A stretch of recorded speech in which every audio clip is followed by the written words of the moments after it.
నేను ఈ రోజున మీకు మాటిస్తా ఉన్నాను, ఉత్తరాంధ్ర ఉపాధి అవకాశాలు ఇక్కడే ఉండేలాగా మనస్ఫూర్తిగా మీకోసం నేను కృషి చేస్తాను. మీరు చూడండి, నేను ఉన్న ఒక్క ఎమ్మెల్యే వెళ్ళిపోతే అంటే మీరు నన్ను చూడాల్సింది,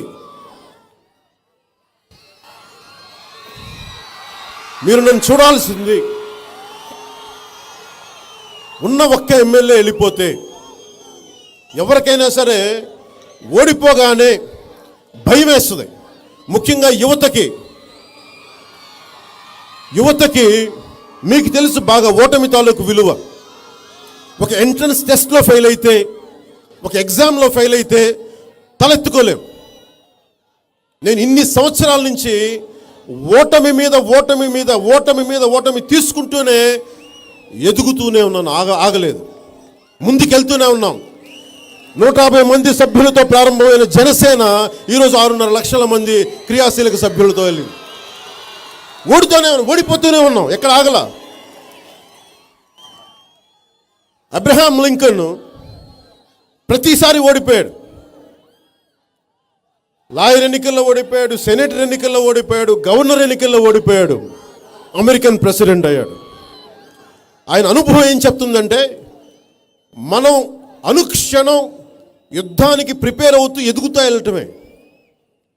దీనికి షార్ట్ కట్స్ లేవు, దగ్గర దారులు లేవు, దొడ్డిదారులు లేవు.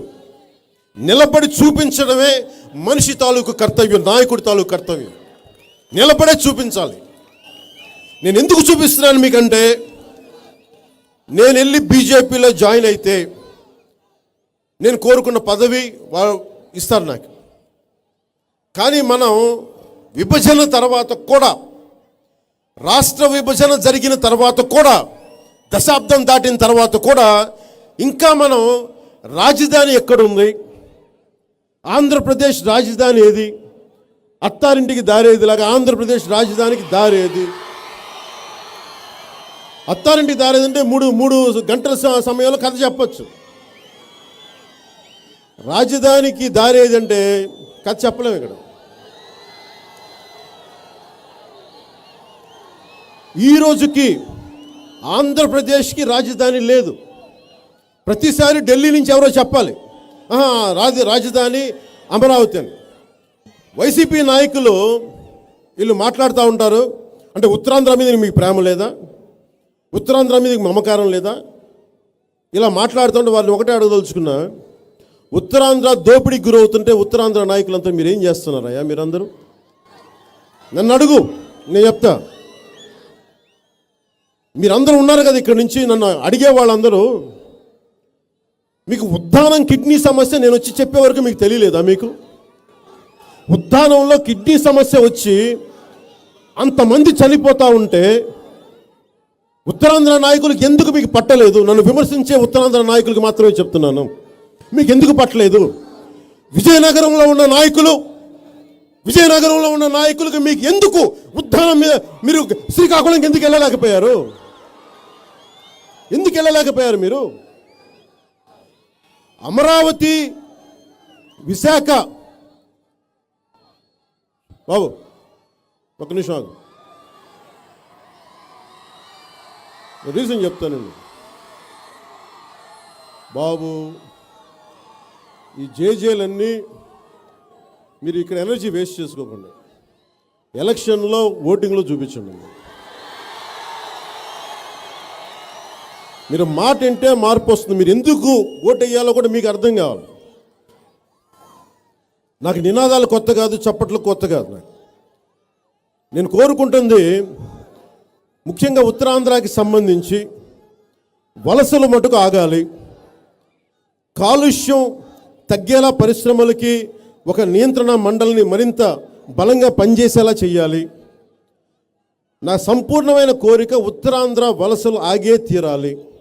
మత్స్యకారులకి ఎక్కడ ప్రతి 30 కిలోమీటర్లకి ఒక జట్టి ఉండేలా మటుకు మనస్ఫూర్తిగా పనిచేస్తాం మేము. ఈ రోజున దాదాపు 29 కులాలని తెలంగాణలో, ఉత్తరాంధ్రకి చెందిన ప్రత్యేకించి బీసీ కులాలని తెలంగాణలో తీసేశారు. తెలంగాణలో బీసీ కులాలను గుర్తించట్లా.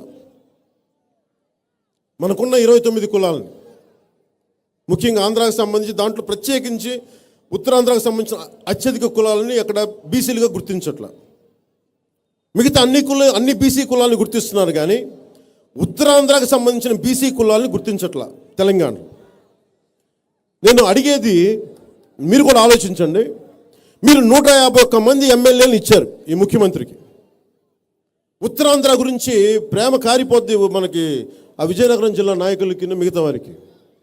మీరు ఎందుకు తెలంగాణ ప్రభుత్వం కేసీఆర్ గారు ఉన్నప్పుడు మీరు ఎందుకు ఒక్కసారి కూడా మాట్లాడలేదు? ఎలక్షన్ సమయంలో మీరు అందరూ సహకరించుకుంటారే. మరి బీసీల సమస్య, ఉత్తరాంధ్ర బీసీలను నిర్దాక్షిణ్యంగా తీసేస్తుంటే కనీసం మీరు ఒక వివరణ కూడా రాబట్టలేకపోయారా? కనీసం ఒక అప్పీల్ కూడా చేయలేకపోయారా మీరు? ఇది మనకు ఉత్తరాంధ్రకి జరుగుతున్న నష్టం కాదా ఇది? కనీసం ఒక వివరణ కూడా నోచుకోలేదా ఉత్తరాంధ్ర ప్రజలు? ఈ సమస్య మీకోసం అడిగేవాళ్ళు లేరు. నేను మాట్లాడాను, మన తెలంగాణ సభల్లో కూడా మాట్లాడాను. బీసీ నాయకులు అక్కడ కనుకొస్తే నేను వెళ్ళి మాట్లాడతాను. పోయినసారి ప్రభుత్వానికి దృష్టి కూడా నేను తీసుకెళ్ళాను. వాళ్ళు చేస్తారా చేయరా నేను చెప్పట్లేదు, కనీసం నా వంతు ప్రయత్నం, నా కృషి నేను చేయాలి కదా అనేది.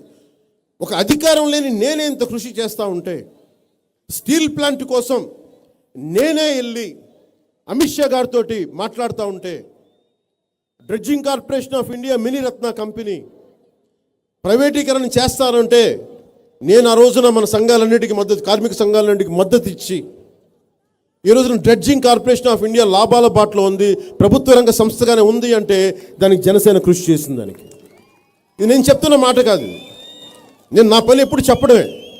ఇది జాతీయ స్థాయి నాయకులు చెప్పిన మాట. నాకు మొన్న ఢిల్లీలో నువ్వు చెప్పిన మాట వల్ల మేము డ్రెడ్జింగ్ కార్పొరేషన్ ఆఫ్ ఇండియా అని ఆపాం మేము.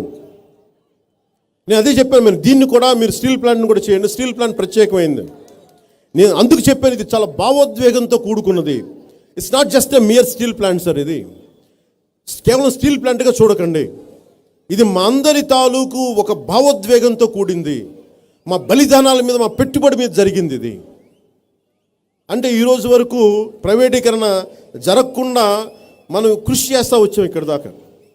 ఆ రోజున స్టీల్ ప్లాంట్లో కూడా నాయకులందరికీ చెప్పాను, మీరందరూ కనుక నాతో సంసిద్ధంగా కలిసి నడుస్తానంటే మనందరం ఢిల్లీలో ఒక అప్పీల్ చేద్దాం. మనం క్యాప్టివ్ మైన్స్ని తెప్పించుకుందాం, ప్రైవేట్ మైన్స్ తెప్పించుకుందాం, మనం అయోనోర్ని తెప్పించుకుందాం, స్టీల్ ప్లాంట్ కేటాయించుకుందాం. అంటే ఒక్కళ్ళు మాట్లాడలేదు ఈరోజు దాకా, ఒక్కరు.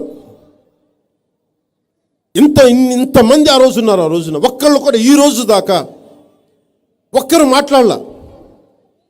దేన్నైనా సరే రాజకీయం చేయడానికి తప్ప, పొలిటికల్ డివిడెండ్ కోసమో రాజకీయ లబ్ధి కోసమో తప్ప, నిజంగా సమస్యని పరిష్కరించుదాం అనే ఒక్క మనసు లేదు ఎవరికి.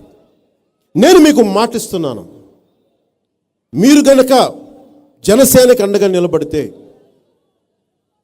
నేను స్టీల్ ప్లాంట్ కోసం నా సంపూర్ణ సాయశక్తులు నేను పోరాటం చేసి మీకు నిలబెడతాను. ఎందుకంటే నేను అడగను, జగన్ లాగా నేను ప్రతి పరిశ్రమ దగ్గరకు వచ్చి వాటాలు అడగను, పదవులు అడగను. నేనేం అడుగుతాను? ప్రజల కోసం ఏదైనా చేయమని అడుగుతాను. ప్రధానమంత్రి గారి దగ్గరికి వెళ్ళి నాకు ఎందుకు గౌరవం ఇస్తారు? బాబు మీరు ఆగాలమ్మా, మీరు ఆగాలి, థ్యాంక్ యూ, మీరు ఆగాలి, ఆడపిల్లలకి ఇబ్బందిగా ఉంది, మీరు దయచేసి ఆగాలి, థ్యాంక్ యూ. ఆడపడుచులు ఉన్నారు, మీరు దయచేసి గౌరవంతో మీరు ఆగాలి, ప్లీజ్, మీరు ఆగాలి. ఎందుకంటే ఈ రాష్ట్రంలో వైసీపీ ప్రభుత్వం వచ్చాక 40% మహిళల మీద దాడులు పెరిగిపోయినాయి. ఒక్క సంవత్సరం 40% అధికంగా దాడులు పెరిగిపోయినాయి. ఆంధ్రప్రదేశ్ మహిళల మీద దాడిలో 6వ స్థానంలో ఉంది భారతదేశంలో. 30,000 మంది ఆడపిల్లలు అదృశ్యానికి గురైతే ఈ మంత్రి కానీ, ముఖ్యమంత్రులు కానీ, వెటకారం చేసే ఒక్కొక్కడు కానీ, నన్ను వెటకారం చేసే ఒక్కొక్కడు కానీ ఏ రోజు ఒక్కడు కూడా కూర్చొని ఎందుకు ఇంతమంది ఆడపిల్లలు ఆంధ్రప్రదేశ్లో అదృశ్యమైపోయారు, వీళ్ళు ఎలా, ఒకళ్ళు వచ్చారా, వస్తే ఎలా తిరిగి ఇంటికి వచ్చారు, ఈ రోజు దాకా ఒక ప్రెస్ మీట్ కూడా పెట్టలేదు. నేను అనుక్షణం తపన పడతా ఉన్నాను. మీకోసం పనిచేసే వ్యక్తులు నేను అందరికీ సుఖాల్లో గుర్తున్నాను. నేను అందరికీ, నా జీవితం, నా అదృష్టమో దురదృష్టమో, నేను సక్సెస్ అయినప్పుడు నన్ను ఎవరు గుర్తుపెట్టుకోరు. కష్టం రాగానే పవన్ కళ్యాణ్ గుర్తొస్తాడు, కష్టం రాగానే జనసేన గుర్తొస్తుంది.